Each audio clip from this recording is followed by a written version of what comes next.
Senator McCAIN joins us now. Senator, how are you? I'm fine, Sean. And again, when we detain terrorism suspects, our top priority should be finding out what intelligence they have that could prevent future attacks and save American lives. And our priority should not be telling them that they have a right to remain silent. All right. What do you think? Apparently they did question him for some period of time, but apparently it was not a long period of time. And it just like in the case of, the most recent case in the shooting of Hassan, the same thing happened there. I mean, they gave the underwear bomber. Yeah, that was another case. But I mean, it seems like this is now an obsession to get these guys Mirandized as quickly as possible. Now they say he's still cooperating, but we don't have any knowledge or really facts that back that up in any way, shape, matter, or form. Well, let's hope that he is cooperating, but obviously, if he had chosen to exercise his Miranda rights, then he would not be. The fact is that he is a U.S. citizen, and he has a right not to self-incriminate. But the fact is that by reading him his Miranda rights, you obviously make it very clear that he has a right not to speak, and when our priority should be to find out what intelligence that he has. We don't know anything about his network. There's now apparently evidence that there was others involved. Shouldn't our priority be to round them up and to prevent another attack?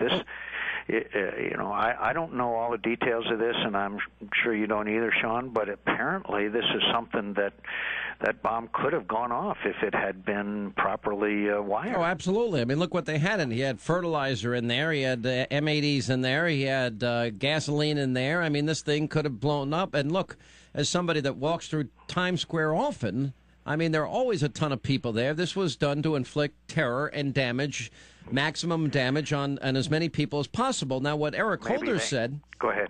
Well, he said he was questioned for, quote, a number of hours under the public safety exception. Now, we already know that the guy lied, because the guy apparently said he acted alone. And since that time, we have now found out that he's been to Pakistan on numerous occasions, and that 8 people were busted in Pakistan today in connection with this Times Square bombing that was botched. So he, at least initially, was not telling the truth, and that in a lot of interrogations is the case. And then under questioning, when confronted with conflicting evidence and other things, the suspect has a tendency, obviously, under excellent interrogation techniques, and I'm not talking about anything physical, anything like that, but excellent interrogators can get information from people. I mean, that's just without physical violence of any kind. So, but the bottom line here is, and Politico had reported that congressional Republicans wanted to know whether or not he had, in fact, been given his Miranda rights. That has since happened here. Obviously, you said on this that this would be a serious mistake. You said... on the Imus in the Morning program this morning, asked if that would happen. Was there any outreach to Eric Holder? Anybody discuss this with him? Not that I know of. Not that he was going to listen anyway. The administration doesn't have a history, obviously, of communicating much with us, Republicans in the Senate or the House. That's not their MO, as we say.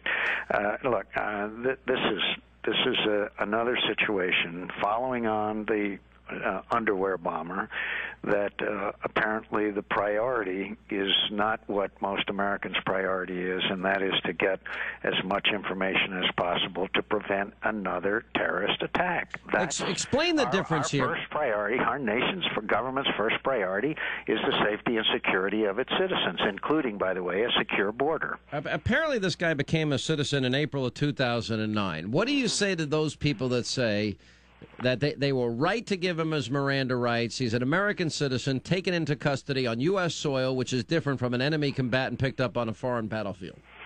I can say that using certain clauses and that we can, provisions that we can question him for a extended period of time without violating his constitutional rights as a U.S. citizen, and that we must understand that we have a priority to safeguard. Our first and foremost priority is to preserve the security of this nation and its citizens, and obviously this was a close call.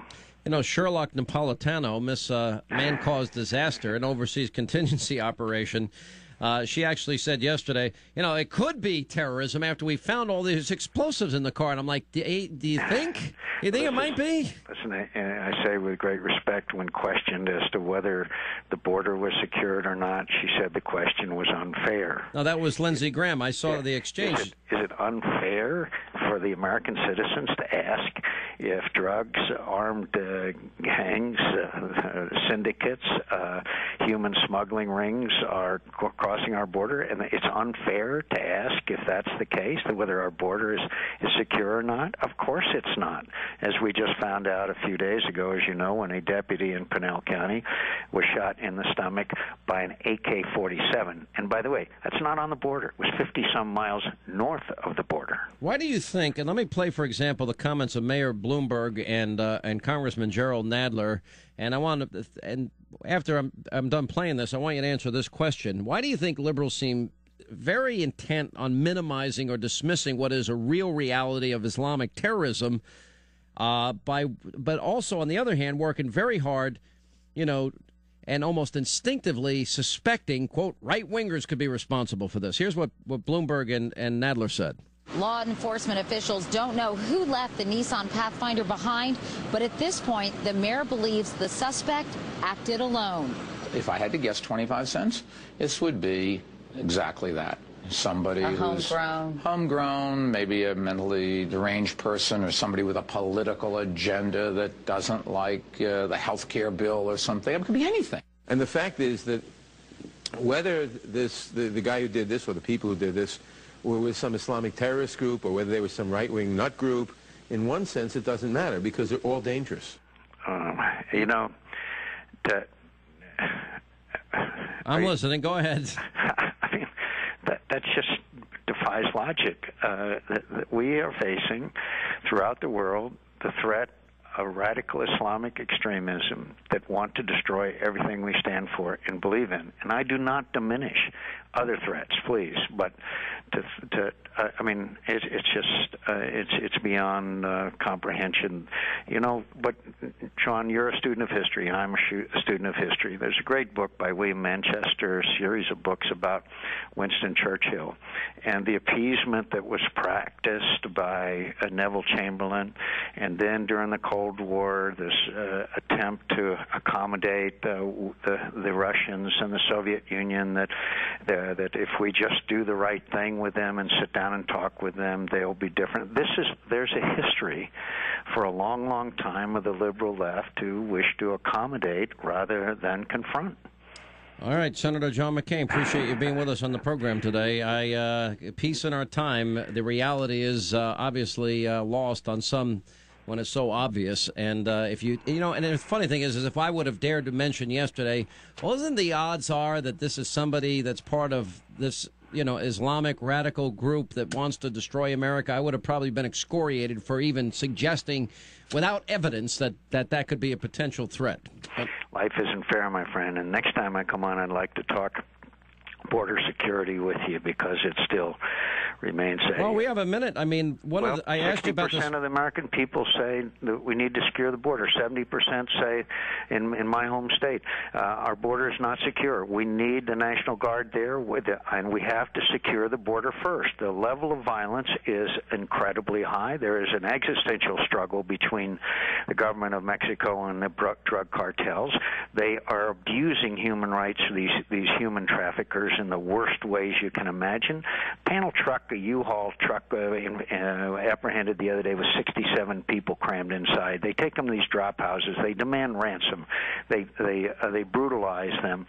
And the border has got to be made secure, and it can be made secure with fences, with Border Patrol, and with surveillance capability and the National Guard down on the border at least for some period of time. Senator, there's not one thing you're saying here that I disagree with. But when we had the bill that you were supporting Yes.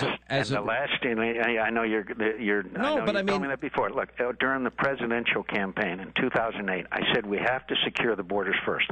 All through 2008. In 2009, I said the same thing. In 2010, I'm saying the same thing. There's been a dramatic change on the border with the drug cartels in an existential struggle and the violence on the border, which dictates that we secure the border first. And does that mean that, for example, the other part of that bill, which would have allowed a path to citizenship for people that didn't respect our laws and sovereignty, is that off the table now in your mind? Until the border is secured, and then we have to examine that issue, and we have to have, in my view, a legal temporary worker program, because that's particularly in our agricultural sector, we need to have that. But we have to get the border secured first. John Kyle and I have a 10-point plan that the local law enforcement people in Arizona say will do the job in securing the border. So does that mean you want to say, Hannity, you were right and I was wrong on this one? I want to say, Hannity, at the time, it was obviously I wanted to secure the border first along with it. This is killing you, isn't it? This is really going to be hard to do. But go ahead. I'm enjoying every second of it. Go ahead. Okay, Hannity, you're absolutely right. I've been absolutely wrong all along, and God bless you for being the great forecaster that you are. The fact is, really, that the situation on the border has grown dramatically worse. Look, 22,000 people in Mexico have been killed in the last 3 years, according to the L.A. Times, because of the violence on the border. I mean, it used to be when they surprised a drug trafficker, that drug trafficker would drop the drugs and run, okay? Now they shoot back, obviously, as we saw the other day. 1.3 million pounds of marijuana was intercepted in the Tucson sector last year. Well, I got to tell you something, because I saw a lot of this. I was on the border, 4, 5, 6 times. I was up in the air in a helicopter. I was out on a boat. I was on horseback. I was on all-terrain vehicles. I was out with the Border Patrol agents. I was near the areas where there was fenced. I saw the areas that weren't fenced. I saw every aspect of this, and while I was out with these guys, I saw them arrest somebody they later found out was a huge gang member that had been arrested on, at a rap sheet a mile long. So there are very dangerous people there. My position has always been we've got to secure the borders first. We started to build the fence. Janet Napolitano stopped it. We've got to get the fence completed. In some cases, it has to be 2 and 3 tiered. But believe me, the situation has worsened dramatically over the last few years, and I think that most of the law enforcement people would tell you that. These people are highly organized, well-equipped. They communicate extremely well, in some cases better than our communications capability, and they are exceedingly cruel, unbelievably cruel. And this big problem. All right, Senator McCain, thanks for being with us. Appreciate it. Thank you.